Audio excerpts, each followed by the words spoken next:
अब एनबीएफसी के बारे में क्या कहते हैं? एनबीएफसी बेसिकली एक तो एनबीएफसी ऑर्डिनेंस में उसकी बात हुई है, एक तो एनबीएफसी रूल में बात हुई है, फिर एनबीएफसी रेगुलेशन में बात हुई है। ठीक है, 3 जगहों पर एनबीएफसी रिलेटेड बात हुई है। ठीक है, अब जो एनबीएफसी है ना, जो कि एनबीएफसी की जो ऑर्डिनेंस में बात हुई है, उसमें पहले कवर कर लेते हैं कि एनबीएफसी के ऑर्डिनेंस में क्या बात हुई है। जो इम्पोर्टेंट बातें हैं वो हम कवर करेंगे। ठीक है, सबसे पहले एनबीएफसी में जो बात की गई है ना, जो कि इम्पोर्टेंट और टेस्ट भी हो सकती है, वो ये बात की गई है कि जो डायरेक्टर होंगे ना एनबीएफसी के, जो चेयरमैन होगा, चीफ एग्जीक्यूटिव ऑफिसर होगा, डायरेक्टर होगा या कोई भी ऑफिसर होगा, उसको एससीसीपी रिमूव कर सकती है अगर उसका होल्डिंग ऑफ ऑफिस एनबीएफसी का ना, अगर वो होल्ड करता है ऑफिस ऑफ एनबीएफसी ना, तो ये detrimental to the interest of NBFC है या पब्लिक इंटरेस्ट के लिए ठीक नहीं है, तो एससीसीपी के पास पावर है कि वो उस डायरेक्टर को रिमूव कर सकती है। ठीक है, लेकिन जब वो डायरेक्टर को रिमूव करेगी तो reasonable opportunity of being heard provide की जाएगी कि अपना वो मवक्कफ दे सकता है, वो चेयरमैन, डायरेक्टर, सीईओ और अदर ऑफिसर, उसको reasonable opportunity of being heard provide की जाएगी। ठीक है, वंस इसको अपॉर्चुनिटी प्रोवाइड की है, लेकिन अगर ये लगता है, अगर एससीसीपी का ये ओपिनियन है कि अगर हम डिले करेंगे तो ये detrimental to the interest of company है या इंटरेस्ट ऑफ पब्लिक है, detrimental to the interest of company और पब्लिक है, तो उसको इमीडिएटली भी रिमूव किया जा सकता है। ठीक है, तो उस डायरेक्टर, सी चेयरमैन जो भी होगा, उसको इमीडिएटली रिमूव कर दिया जाएगा। ठीक है, उसकी जगह किसी और को अपॉइंट किया जाएगा। जो नया पर्सन अपॉइंट होगा ना, तो वो टेम्परेरीली अपॉइंट होगा, वो अप टू 3 इयर्स वो ऑफिस होल्ड कर सकता है। ठीक है, और वो किसी भी एक्शन के लिए पर्सनली लायबल नहीं होगा। वो कोई भी अगर डिसीजन लेता है एनबीएफसी का, तो वो उसके लिए पर्सनली लायबल नहीं होगा। इसीलिए जो डायरेक्टर, जो डेट्रीमेंट जिसका जिसकी decision making detrimental to the interest of public थी ना, उसको जो रिमूव किया गया है, जो रिमूव पर्सन है, वो कोई भी कंपनसेशन क्लेम नहीं कर सकता। ठीक है, कोई भी कंपनसेशन क्लेम नहीं कर सकता और किसी भी एनबीएफसी में ना वो टेक पार्ट नहीं कर सकता, मतलब वो किसी भी एनबीएफसी की मैनेजमेंट में शामिल नहीं हो सकता अप टू 3 इयर्स। 3 इयर्स तक वो एनबीए किसी भी एनबीएफसी की मैनेजमेंट में शामिल नहीं हो सकता जो कि रिमूव्ड पर्सन है। सही है, पहले ये है कि सीसीपी के पावर है कि वो डायरेक्टर, सीईओ, चेयरमैन और अदर ऑफिसर्स को रिमूव कर सकता है। उन्हें रिमूव करेगा तो उन्हें opportunity of being heard provide की जाएगी। जो रिमूव पर्सन है वो किसी भी किस्म की कंपनसेशन क्लेम नहीं कर सकता और वो अप टू 3 इयर्स तक किसी भी कंपनी, किसी भी एनबीएफसी की मैनेजमेंट में टेक पार्ट नहीं कर सकता। इसीलिए जो पर्सन रिमूव हो रहा है ना, उसको इमीडिएटली भी रिमूव किया जा सकता है। ठीक है, इफ एससीपी अगर एससीपी को लगता है कि रिमूव होना चाहिए, जो टेम्परेरी पर्सन अपॉइंट होगा वो अप टू 3 इयर्स होगा, वो किसी भी पर्सनल लाइबिलिटी के लिए, अपने किसी भी एक्शन के लिए पर्सनली लायबल नहीं होगा। ठीक है, एक चीज़ और इम्पोर्टेंट है कि जो नॉर्मली एनबीएफसी जब क्रिएट कॉर्पोरेट हो जाती है तो उसको एससीसीपी से लाइसेंस लेना होता है ना, तो जब वो लाइसेंस लेगी ना, तो माइट भी चांसेस कि उसका लाइसेंस एक्सपायर हो गया हो। ठीक है, तो जब उसका लाइसेंस एक्सपायर हो गया तो उस ड्यूरेशन में, जिस ड्यूरेशन में वो लाइसेंस अपडेट कर रही है, तब भी लॉज की जो प्रोविजंस है ना उस पर एप्लीकेबल होंगी। ठीक है, अगर उसका लाइसेंस एक्सपायर हो गया, कैंसिल हो गया, सस्पेंड हो गया और उसकी एप्लीकेशन जो है फ्रेश लाइसेंस लेने के लिए अभी एससीसीपी ने अप्रूव नहीं की, तो स्टिल उस पर provisions of law shall continue to apply on an NBFC whose license has expired, cancelled, suspended, or whose application for a fresh license has not been decided by the SCCP। और इन्हीं reasons की base पर ना, जो कि हमने ऊपर पढ़ी है, जिसकी बेस पर आपको director, chairman, chief executive officer को एससीसीपी रिमूव कर सकता है ना, इन्हीं रीजंस की बेसिस पर ना, अगर तो एससीसीपी को लगता है कि जो बोर्ड है पूरा, ठीक है, वो बोर्ड जो पूरा है ना, वो हार्मफुल है to the interest of NBFC और इट्स शेयर होल्डर, और हार्मफुल है ना to the interest of NBFC और इट्स शेयर होल्डर के लिए, अगर हार्मफुल है ना, तो वो जो एससीसीपी है ना, वो सुपरसीड कर सकता है बोर्ड को ना, तो अपना बोर्ड, अपने नए बंदे वहां पर अपॉइंट कर सकता है। ये जो सुपरसीडिंग है ना, ये नया बोर्ड जो एसएससीपी की तरफ से अपॉइंट होगा ना, ये अप टू 3 ईयर्स तक अपॉइंट हो सकता है। इसकी कंडीशन यही है कि अगर एग्जिस्टिंग जो बोर्ड है ना, वो हार्मफुल है to the interest of NBFC और इट्स शेयर होल्डर्स। ये एससीसीपी की तरफ से जो ऑर्डर होगा ना, इस ऑर्डर को formal order with written reason होनी चाहिए। The action requires a formal order with written reason. The action requires a formal order with written reasons.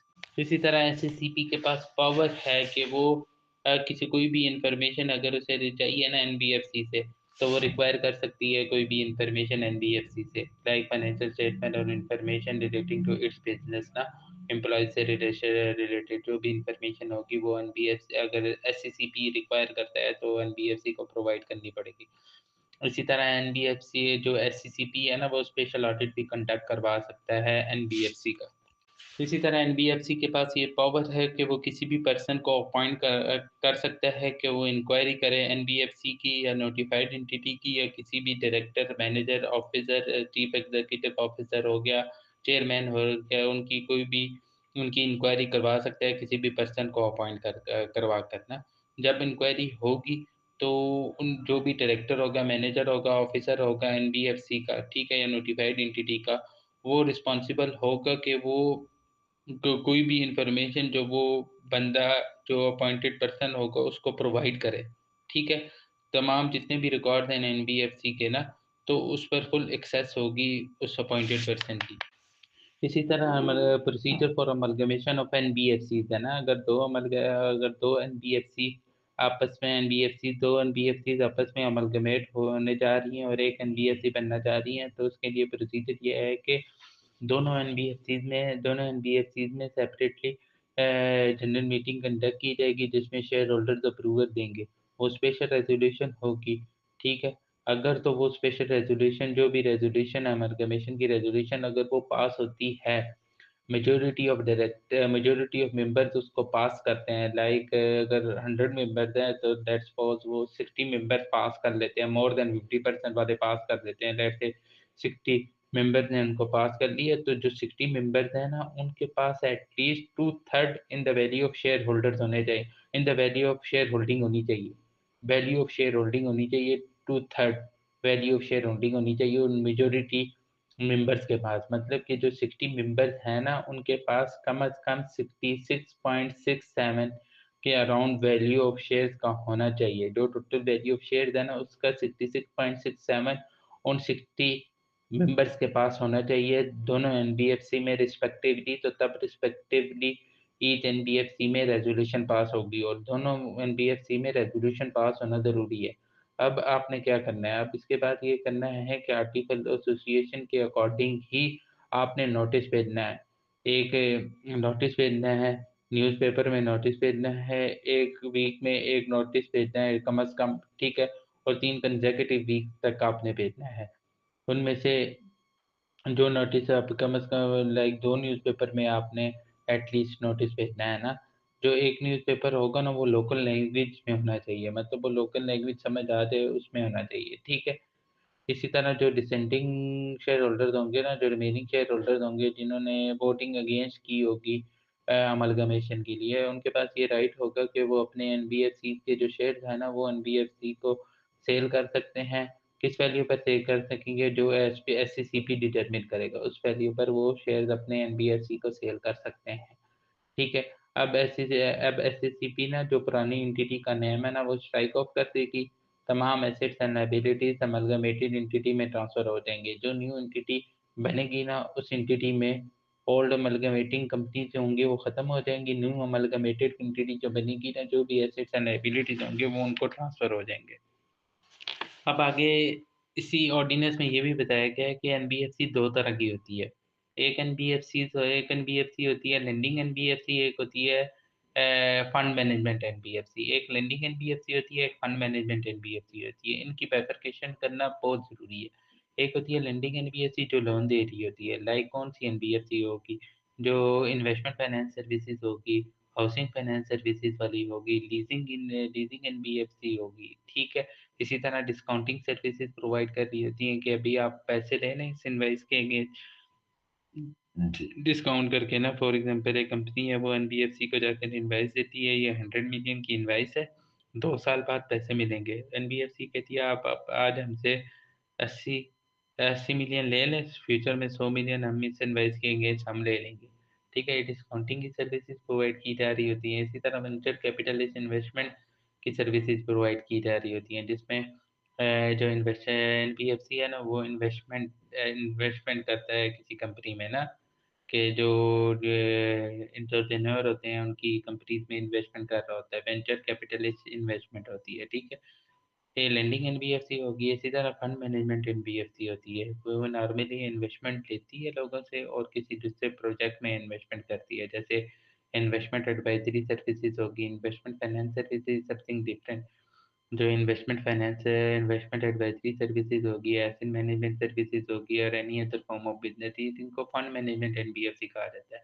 इसी तरह कुछ एनबीएफसी डिपॉज़िट टेकिंग होती हैं और कुछ नॉन डिपॉज़िट टेकिंग एनबीएफसीज़ होती हैं ना। ये परमिशन लेनी पड़ती है एससीसीपी की से। इसमें ये नहीं है कि लेंडिंग एनबीएफसी टू इसी तरह लेंडिंग एनबीएफसी डिपॉज़िट टेकिंग भी हो सकती है, नॉन डिपॉज़िट टेकिंग भी हो सकती है ऐसी। इसके बनने के लिए ये है कि पहले आपको अप्रूवल लेनी पड़ेगी एससीसीपी से। ठीक है, इसी तरह अगर आपने एनबीएफसी बना ली है with the permission of SCCP ना, तो फिर आपको लाइसेंस लेना है एससीसीपी से। आप जब लाइसेंस लेंगे तो तभी आप बिज़नेस स्टार्ट कर सकेंगे और सेकंड कंडीशन ये भी है कि आपकी मिनिमम इक्विटी की रिक्वायरमेंट कंप्लीट होनी चाहिए।